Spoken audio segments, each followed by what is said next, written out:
masak ya. Apa ni, terung, belada, ikan bilis.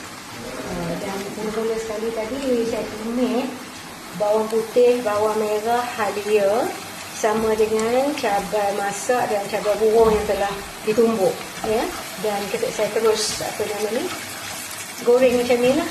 Selepas saya dah goreng macam ni, bila dah makan dah garing, barulah saya masukkan terung ni. Masukkan terung ni, kita gaul dan tunggu sampai dia dah lembut ya. Kita taruh sedikit air panas ya, supaya dia lekas ke lembutnya.